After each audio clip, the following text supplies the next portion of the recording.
Hello, everyone, and welcome to um, our next edition of the Learning Lobby. We know you have loved our series, and we've been able to address a lot of issues that have been playing on your mind with the help of our expert. And this time is no different. Like each time, we are going to bring to you expert tips on on managing different aspects that you have been facing, and especially over the past 2 years. This time we have Dr. Preethi Chawla, who will be talking about a very pressing issue, which is stress and anxiety management. And she will be sharing important tips, which some of us are already aware of it, but she'll be sharing these important tips with all of us to revisit and see where is it that we are going wrong. It is said that managing stress and anxiety at a very early age can have a lasting impact on our adulthood. So please to ensure that you are able to pass on these learnings to students and children around you. And also a disclaimer from us that if you think that your anxiety and stress levels are unbearable, then please do consult an expert. For all of you watching this session, we have our chat section where you can be sending your queries throughout. And at the end of the session, we will be dedicating 15 minutes to take up your questions. Just in case we are not able to, you can also write to us at thelearninglobby@practically.com. Thank you so much. Over to you, Preethi. Welcome aboard. You're on mute. Sorry. Thank you so much, Vinita. Good evening, everybody. It's a pleasure to be here with the Learning Lobby, and I welcome you again to our session from the Learning Lobby by Practically. Now that we know that COVID has been there globally for more than 2 years, and the changes which have come about because of the existence of the pandemic have been very rapid. The rapidity of the changes, and obviously the world has been unprepared for it, has caused the stress. Today we'll be looking at what has brought about stress. How do we manage that stress at a physical plane, at a mental plane? And why do we need to manage this stress? Let us first understand the stress that it is creating, that these sudden changes cause conflict. It does not help us to lead lives happily or lead lives which are fulfilling. We go down or we go lower in our productivity, our relationships are impacted, our performances are impacted, and our mental health is completely impacted because of this. So let us see what is causing the stress in this situation and how do we deal with it.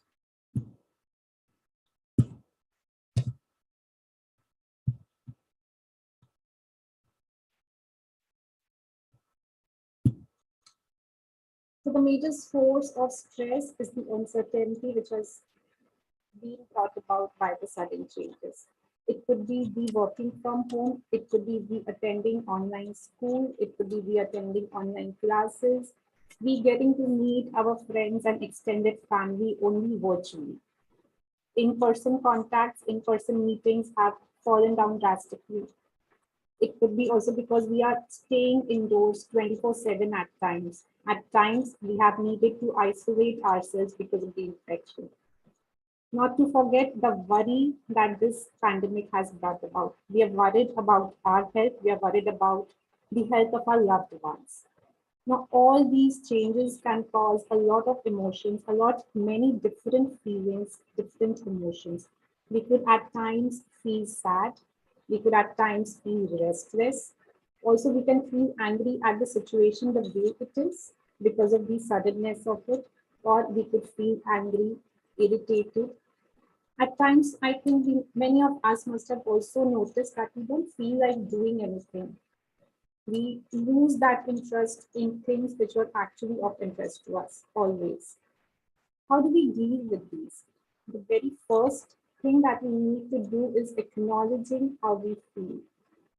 So over here, what do you really need to do is make a note, make a mental note of, or mentally notice how is it that you're feeling. What is it that you're feeling? It may be something as simple as you don't feel like doing anything. It may be as simple as you are angry at something, or just sitting inside the home for many, many hours altogether brings boredom. So acknowledging how you're feeling is the first step to it. Note how you feel.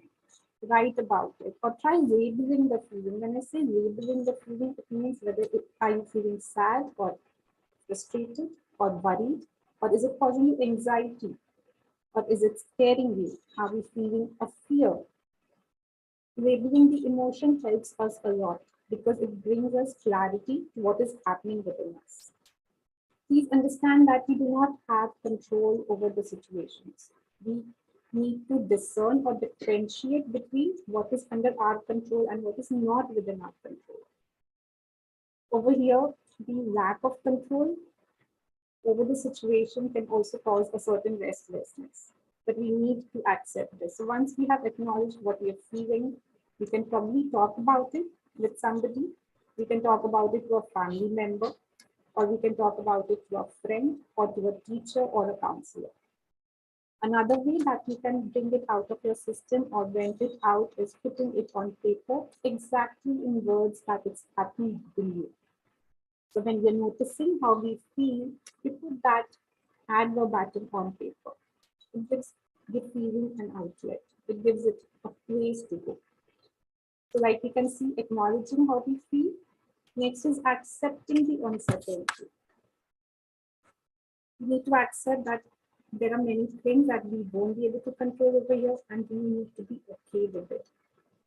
I do not say, or I do not mean that it is right the way it is working. It's not, because a lot of struggle is involved for all of us over here. But it is okay to not always have control over the situation. What are the things that you can do on a daily basis to cope up with this? At a physical plane, the more active we are, the better it is. What happens with body movement is there are certain chemicals and hormones released in the brain which help us feel better, which keep us happy. These are the feel good hormones. And how can we do that? So, any kind of physical activity, if we are confined to our homes, we can skip, we can use a skipping rope, we can jog at a place, at a fixed place. We don't need a lot of space for that. Dancing, playing a sport within the confines which are safe, using your stairs, going up and down the stairs, or if you have a pet at home, playing with the pet, playing with your kids, if you have younger kids at home, it gives you ample body movement, ample body activity for those hormones to be released. What else can we do? A healthy, balanced diet is extremely important. The diet includes carbohydrates, proteins, vitamins, minerals, fats, not forgetting avoiding junk, avoiding fried food, avoiding a lot of sweet and sugars in food, white sugar. Something as healthy as jaggery, yet sweet to taste is good to take. But the white sugar and white flour, that is to be avoided because it brings down our moods. These sugars cause a sudden spike in the blood sugar level and then a sudden fall in the blood sugar level. And we don't want our moods to swing according to the spikes in the blood sugar level. Includes citrus foods. Now, citrus foods would mean fruits like sweet lime, oranges, amla, lemon juice, papaya, guava. These are things that you can include, and also keep your diet high in fiber. Fiber would mean raw vegetables. It would also mean pulses and whole grains. Besides physical activity and making sure we have a healthy, balanced diet, we need to also make sure we are having sound sleep. It is the quality of sleep that matters more than the quantity of sleep. So even 6 hours of sound sleep is much valuable than 8 hours of disturbed sleep. So make sure you're resting enough. Resting and a good night's sleep helps our body and mind to rejuvenate. It helps our body cells to repair themselves through the night. It helps our mind to prepare ourselves for the next day. Sunlight for 20 to 30 minutes. Not very hot or bright sunlight, you just need good sunlight.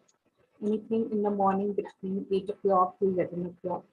20 to 30 minutes of sunlight. Why? Sunlight impacts our moods again. Also, sunlight helps release melatonin, which is a hormone that helps us sleep better. So our sleep is connected to the sunlight. Following hygiene measures. Now, as we progress or as we move through the pandemic, the hygiene measures have been revised, the protocol has been changed time and again. Sticking to that hygiene measures keeps you safe. At the same time, it lowers anxiety level. When we know that we are keeping ourselves safe through measures which are in our control, the anxiety bit, the worry bit is less. What do we do to maintain our mental health? The routine matters a lot. When there has been such a drastic change in our lives, the usual structure to our life has changed. The usual routine has changed. We had a lot of trial and errors in the beginning of the pandemic as to how do we work out our routine.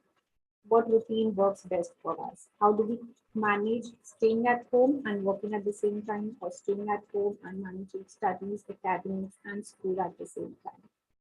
So it is very essential that we structure our day well. Structure helps us deal with the uncertainty bit of the emotion. It makes us feel a little safe.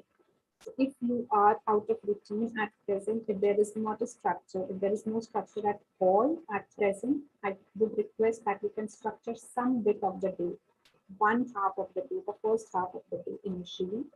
Put that into practice for a week and then go on to structure the remaining part of your day. If you are already having a routine, say for half or three-fourths of the day, you can structure the rest bit of your day. Also make sure that there are few elements of your earlier routine in the new routine. It could be something as simple as we are used to reading for 30 or 40 minutes of the day. Please put that in a new routine also. Some familiar element from the old routine needs to reflect in the new routine for you to be able to adjust to the new needs. How else can we maintain our mental health? Staying connected is very important. We as human beings are wired for connection. We need to stay connected to other human beings.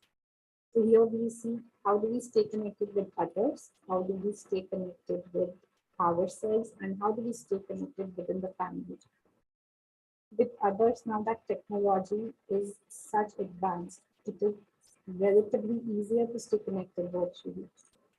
You can find communities which are based on common interest. If you're fond of any art or music or dance or painting or reading, we have ample of groups online. There are apps working accordingly. There are groups on different social media. Be a part of those groups or those communities and meet people there on communities and work together. Share your hobby or share what you have read about it. Get suggestions from them. Stay connected to your friends and extended family through video calls, virtually. How do we stay connected with ourselves? If we take out 20 to 30 minutes for a hobby and we pursue it on a daily basis, it gives us peace, it gives us strength, which lowers our stress levels. When our stress levels are high, it reflects in various ways in our lives. So to reduce those stress levels, we need some time of quiet. We need some time of an activity which brings us peace. Now, these activities could be gardening, it could be again painting, any form of art, it could be playing with clay, it could be clay modeling, it could be writing poetries, writing stories, it could be gathering information or learning something, learning a new language, learning maths in a different way. So follow your hobby on a daily basis. Meditating for 10 to 15 minutes at least in a day helps us stay connected with ourselves and brings in that resilience. It brings in that strength to deal with whatever is happening.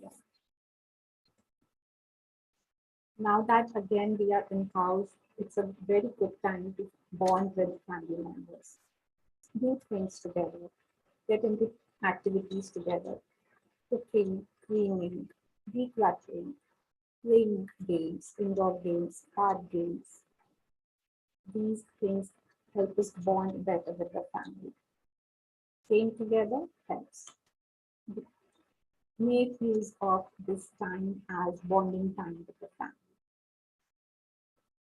Reading together, discussing books or what you have read, discussing it with other family members, being open to suggestions, being open to debates and discussions in the family creates a very healthy environment. And for students and children, it also helps them present themselves in a better way to the world outside.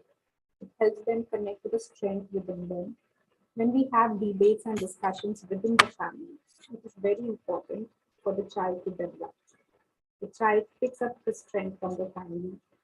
He or she builds up on their self-confidence. They learn better to be speaking in public. How are they supposed to conduct themselves in public? How do they put forward a point that they believe in? How do they stand by what they believe in? That's important.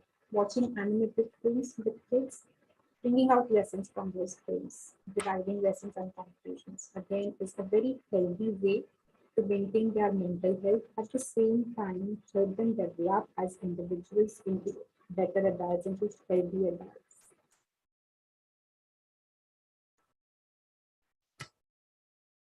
Here we are talking of de-stressing and staying calm. It is very easy for us to panic in this environment, to get panicky. How do we manage ourselves to stay calm in this environment when it's panicky?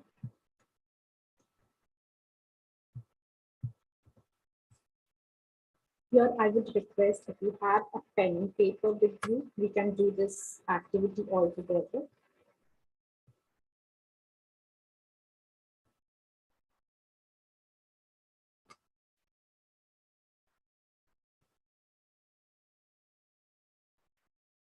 We have 30 seconds. In the next 30 seconds, I would want you to figure out what is going on in your mind in the present moment and put it out on paper.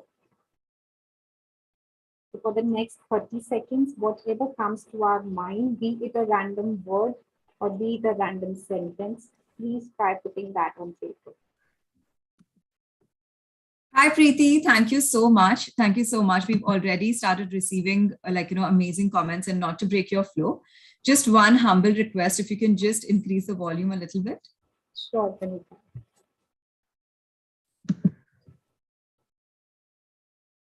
Okay, so with this activity on journaling, we take 30 seconds to write on a paper, on a piece of paper, any word or sentence that pops up right in this moment into our minds. So whatever comes to your mind right now, it could be random word, it could be a series of random words, it could be a series of random sentences just not connected with each other. Please put them down on paper and continue to write. Once you have written the first sentence, the second sentence itself or the second thought itself will come to your mind the next. Please continue to write for the next 30 seconds.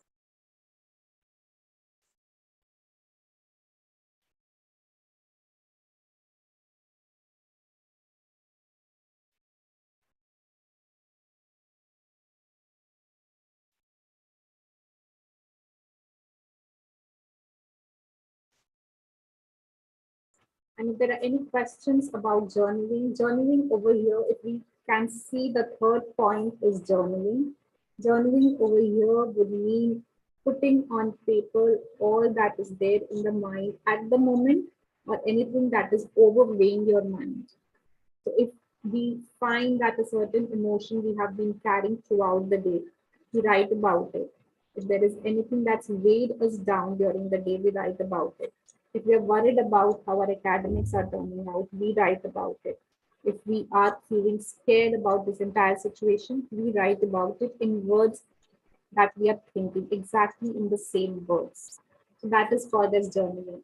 I would request that on a daily basis, if we can take out At least 10 to 12 minutes in a day. At least 10 to 12 minutes. That will help us a lot to deal with stress and bring calm, to compose ourselves. Another way that we can journal, if you can make a note of that, is writing your gratitudes on a daily basis. So at the end of the day, we can write about what we are thankful for today. We are thankful for waking up today, for being alive, for having a house, for having good food to eat, for having good education, having access to that education, for our family members. Make a list of 10 things that you are thankful for on a daily basis.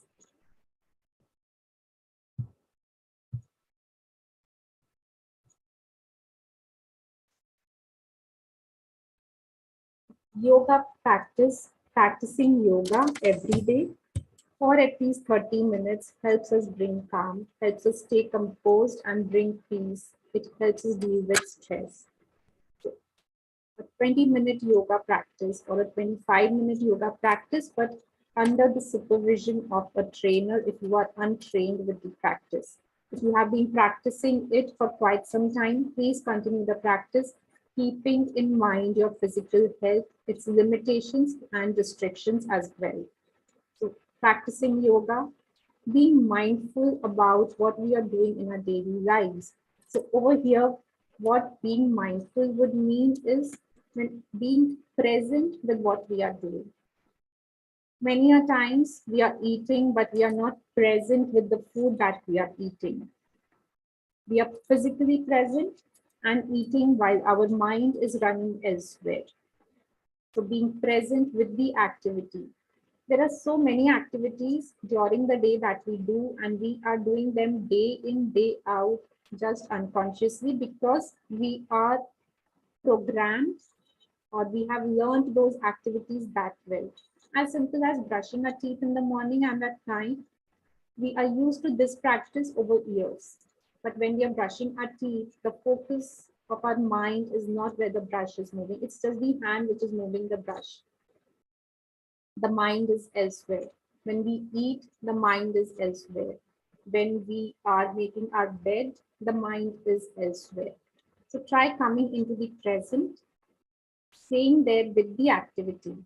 When you are chewing your food, be mindful about the texture of the food. Try observing how the food moves inside the mouth, how the food feels to the roof of your mouth, how are the secretive juices secreted, how the digestive juices secreted in the mouth, what is entire activity which is taking place.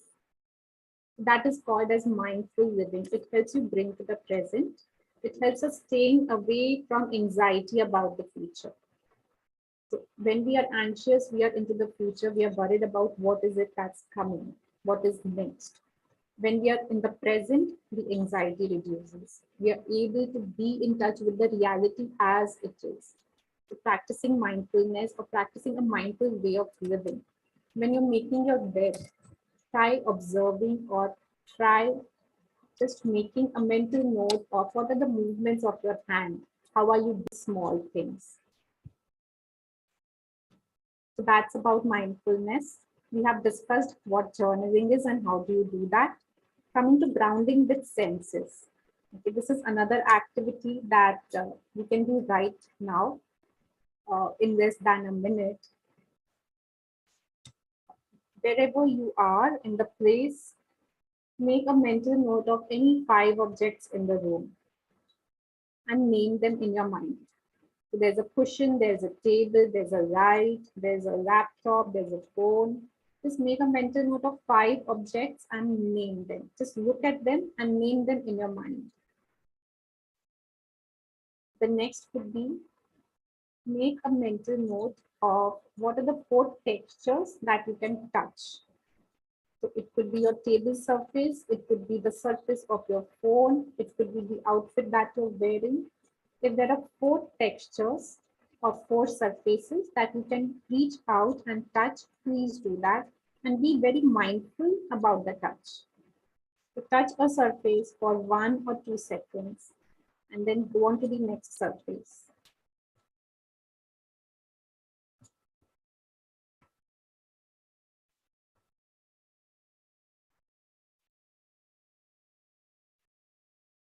Next, so we have till now we have used or engaged two senses, that is the vision and touch. Next would be in silence.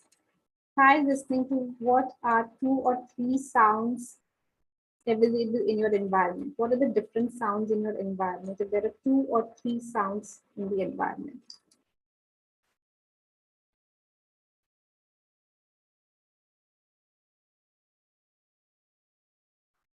So here we have engaged our sense of hearing.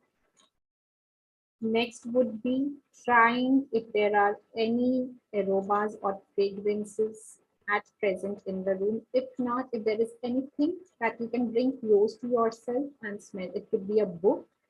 Books smell very differently and I'm very much fond of that. So that could be one of the fragrances to engage your sense of smell for 1 or 2 seconds. And coming back to the present.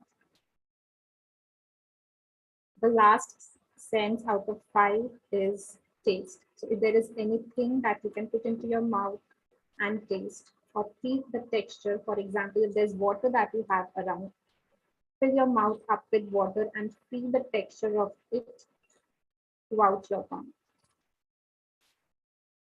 and swallow it. This is how we come into the present using our 5 senses of vision, hearing, touch, taste, and smell.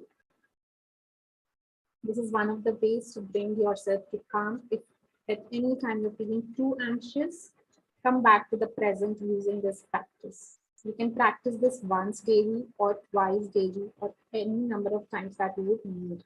So once in the morning, once in the evening, as a regular practice would be good. Talking of deep breathing. So most of the time we are breathing in a very shallow way. And with stress, our breaths become all the more shallow. You would have noticed that when we are scared or when we are feeling unsafe, the pace of our breathing increases. The breathing becomes very rapid and shallow. When the breathing becomes rapid, it also becomes shallow. Over here, we need to practice deep breathing. So you inhale, slow, and deep right into your lungs with all your capacity, but with comfort. Do not put yourself in discomfort. We inhale and then we exhale through the mouth. So we're inhaling and exhaling through the mouth. 5 repetitions at a time, twice a day helps a lot. So you can do 5 times in the morning and 5 times any other time of the day, in the afternoon or in the evening, again to come to the present and alleviate your anxiety levels, alleviate your sadness or the restlessness. Okay, random pauses. We just continue going through our day at a speed in an autopilot way. So we are just programmed to go on and on and on throughout our day. Take random pauses. At any random moment, just stop and just be there for a few seconds. Just pause yourself physically, pause yourself mentally, close your eyes and smile. Just close your eyes and bring out a very light smile which makes you feel pleasant. Take those random pauses 3 to 4 times during the day. This can help us a lot to come back to the present.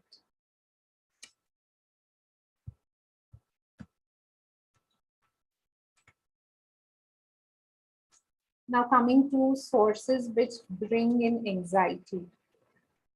There are so many websites or so many sources of news which float around all day on our phones, on our laptops, whatever access to technology we have.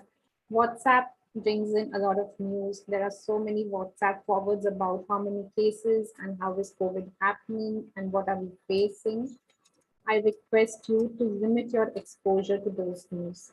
Limit your access to those news to twice a day, at the max twice a day. We do not need that constant information to stay updated. Once in the morning or once in the evening. You can still limit it to once a day.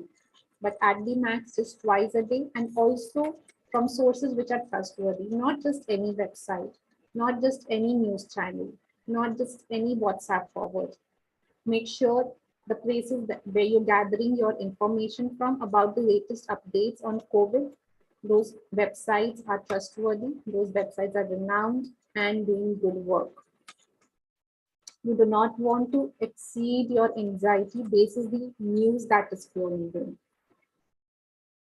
The next point is rationalize when you see yourself going too far in thoughts.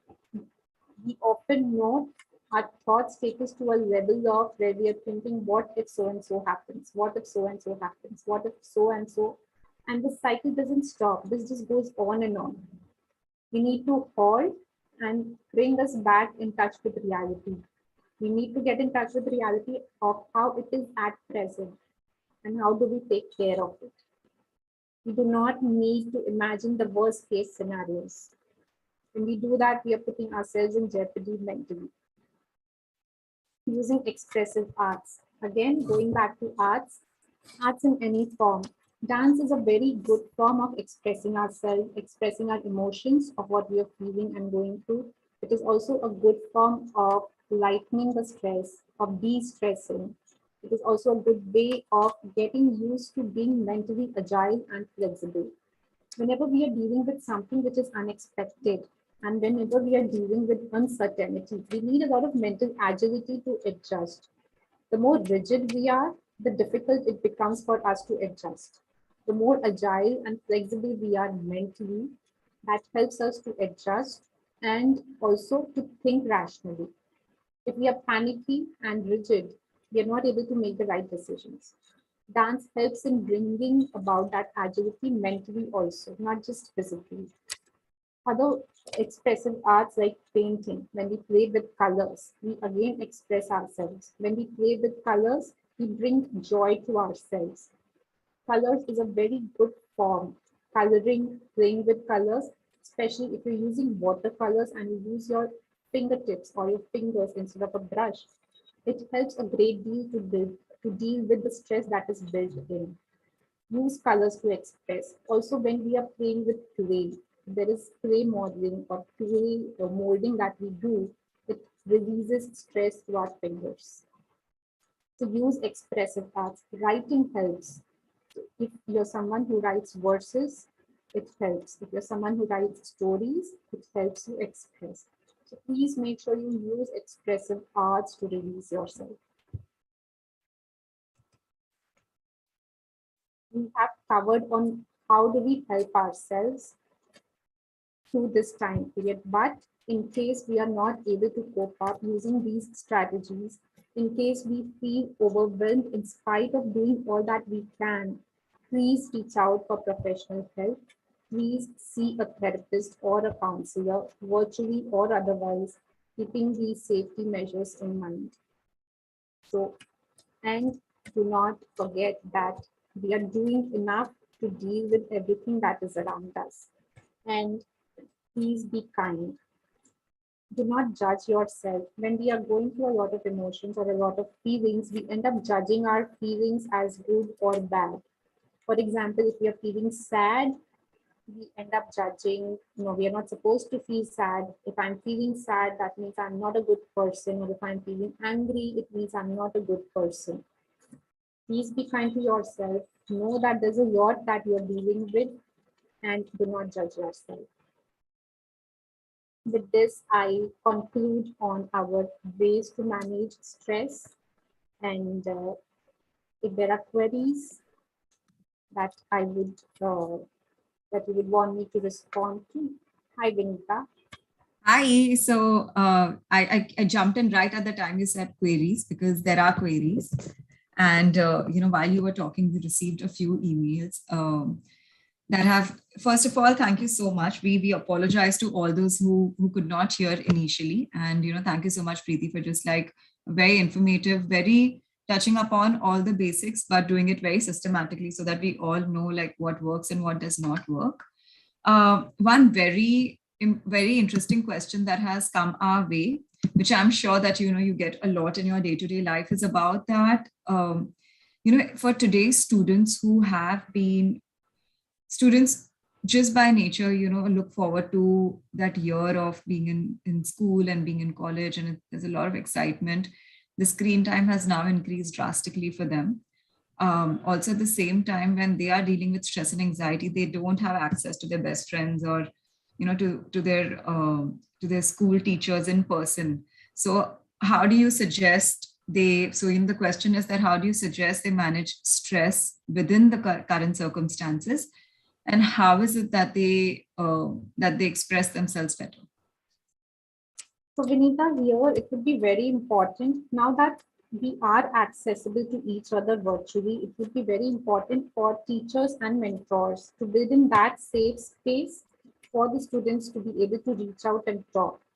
Also, as a student or as children who are growing up, students who are growing up, please be in good communication with your parents also. Express how you feel. You can request them to have a sit down talk, or if it is something that's bothering you, please let them know. Let them know that there's something bothering you and you would want to share. The parents, teachers, mentors, reaching out to them is very important. Let us not hesitate in reaching out. Let us not hesitate in expressing ourselves with people. And if we feel that there is a block to this, we are facing a block, talk to people who are experienced around you. Talk to a school counselor who's approachable. Got it. That's great. And I hope a lot of students are able to apply this in their daily lives and become a lot more, even if they are finding it difficult to express, they at least find that one person whom they can trust and, sort of confide in. The next thing is that anxiety is a very recurring phenomenon. When is it that you suggest someone, especially those who are younger and in their adolescence right now or transitioning to their teenage years? When do you suggest that they see a professional? Especially if they're not, especially if they really don't know whether it's just a situation-induced anxiety or it's just becoming a part of their personality. Okay. Even if it's situational anxiety, or even if it's becoming a part of their personality, in both the cases, they need to reach out to a professional. When you find yourself feeling overwhelmed by what you are feeling, anxiety as a phenomena can express in very different ways for each one of us, from a simple pounding heart to flushing and sweating to not being able to move to experience shaking of the body. It can vary very differently with every person. So anything that you feel you are not able to cope up with or feels overwhelming, please reach out. When I say overwhelming, it is something that feels beyond your capacity to handle. At the physical plane or at the mental plane, anxiety expresses a lot physically also. So what may feel like a vacuum in the stomach may actually be anxiety. So just stay aware of how you're feeling and how far are you able to cope up with it. When you feel it crosses the slightest line of coping up, please reach out to a professional. Wow, that's very insightful. So the next question is extremely interesting, and it's on learning and students. And one of the students, I believe, has asked this question. The question is that, you know, I find it so they find it extremely difficult to learn via the rote method. They're saying that it's very difficult to just sit in front of your book and mug up because uh, it's just something that's passe. They've learned to do a lot of things online, and they are just not able to now do things traditionally anymore. So sometimes that causes a lot of stress, and they just want to break out of the mold. So is there a way I can make my studies interesting? Is there a way that can help? Because I know one thing for sure, if I'm able to take interest, it will help me reduce my stress levels. So anything from you on this? Yeah, so for each of us, we choose a different mode of learning. For some of us, visuals help. For some of us, listening to a talk or listening to a lecture helps picking up because our mode of learning is auditory. For some of us, practically doing something or experimenting with it helps to learn. So decide for yourself whether you're a visual learner, an auditory, or a kinesthetic person. Choose the mode. Also apps like Practically and also routes like immersive learning, wherein you use a lot of simulation, you use uh, methods which help you build up better cognitively. So when I say cognitively, it is a thought process which gets enhanced with something like immersive learning. Choose those modes. Those are safer modes. They help you build a safe space. They help you think aloud. They help you think more creatively. And it also helps you develop as an individual. Wo- Help or help yourself to explore those modes. Practically is offering a lot you can explore further with the app. That's amazing. Definitely, definitely. I think practically we have worked hard. Like, we've gone back and forth to be able to create a content library that is simulative and that is sort of immersive. And the idea was exactly this. The idea was that, from a very early stage today, children are exposed to a lot more than they were earlier. So Right. how can we just make this space, like, the space of education and the space of schooling and learning is supposed to be a very happy space for students. And we just wanted to bring that back. And I think this also sort of aligns with one of the points that you had said, engaging senses. When your senses are engaged completely, you sort of feel a lot less stressed, right? And you feel a lot more enthusiastic about something. Now, the next thing, I think this is also like our second last question. It's on competition. So we have one of the parents talking about that being at home has also got children to they're constantly looking at others who are able to travel or some who are not sick, and different people have different circumstances and different families are observing physical distancing differently. And also at the same time, a lot of students are getting into this zone where they just want to do something blindly, like, without giving it a thought. They just want to take on a lot upon themselves without anybody forcing them, and then they're not able to live up to their commitments.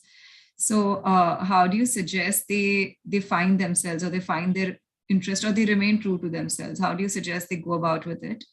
Is there any particular way to find out what is working, what is not working?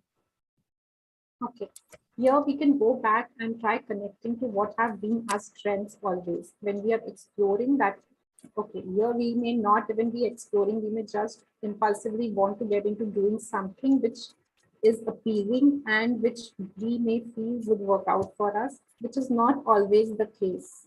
Let us understand that over here, our mind in such a situation will dwell more on what is it that we are not able to do. We will dwell more on what is missing in life.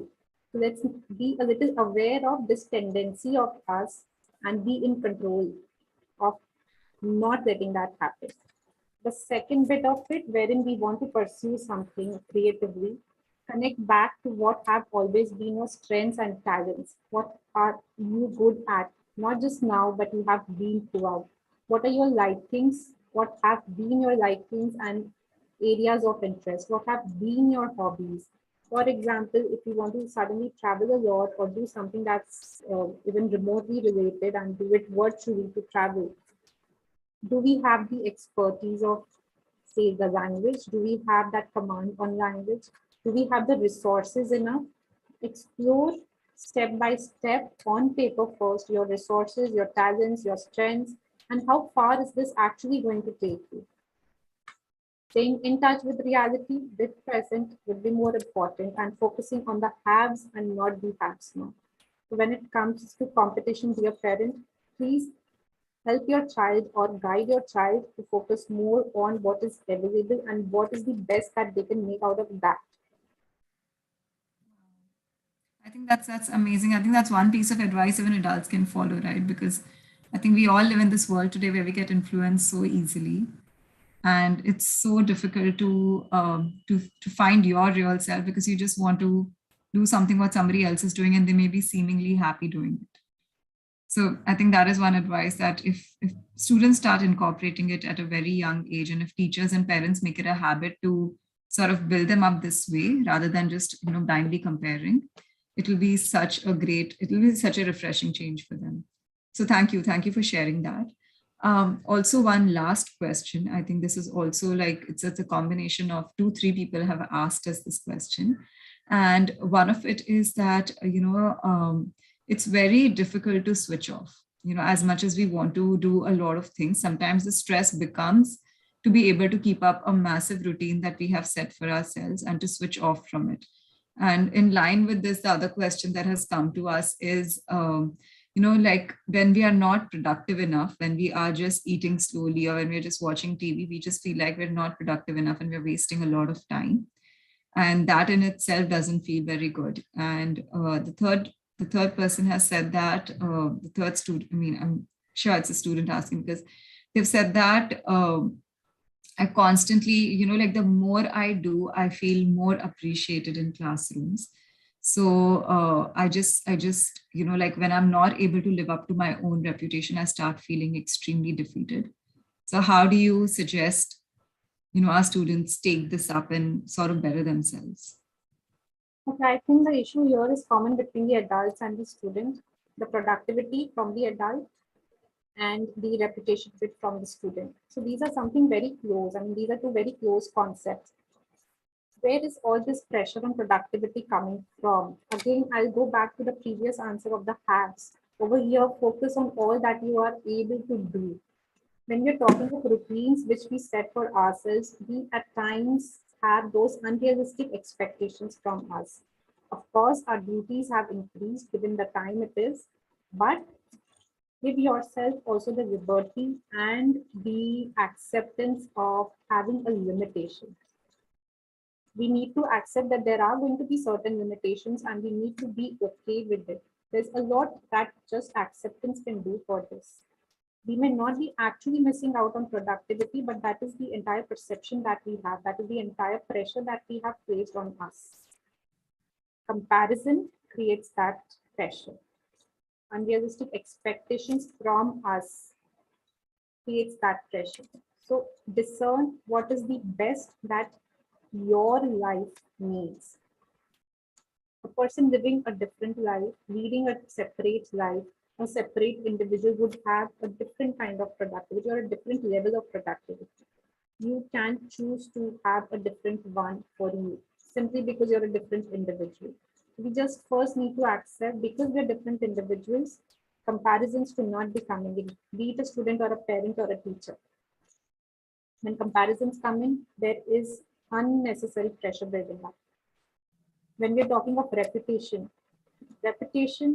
do we really think that people are actually thinking about it the way we are thinking about it? Not actually. Everyone is worried about themselves. We are also accept your limitation with respect. You do need rest. You do need that relaxing time. You do need that fair share of entertainment where you want to just sit back, relax, eat, binge, which is fine up to a limit. After that, when we're doing those things, if we do them in acceptance, we will bounce back easily. But when we bring in that sense of guilt, the bouncing back becomes very difficult and struggleful. To stay away, try staying away from that conflict by accepting your limitations and knowing that you're doing all that you're able to do. Second piece would be if you think there is a block to this, there's a real cause to it, reach out for help. Again, to anyone who is trustworthy and accessible, approachable to you. That's amazing. That's amazing. Is there So, any other three questions or the three questions that we missed out? no, we haven't missed out on anything. We've covered every question. But in closing, would you like to, before we close the session, I'd like to thank you once again. I think it was very knowledgeable. It was really helpful. Just want to ask you, is there anything, any words of wisdom that you want to leave with the audience? For students, please understand this is the most challenging bit that you all at this age are facing. You can pat your back for that and not judge yourself for the way you're able to perform or not perform during this time period. Again, my second advice would be talking to someone when you need help mentally, academically, physically. All these are equally important. The less you judge yourself, the better you can improvise. Absolutely. That's it, Vinita. It's been a pleasure over here, and I hope that we gain from today's talk. Thank you so much. I'm pretty sure all of us will benefit from it. And if there are any more questions, I'll be in touch with you, Preeti. Take care and have a great evening ahead. Thanks so much. Bye bye, everybody. Bye.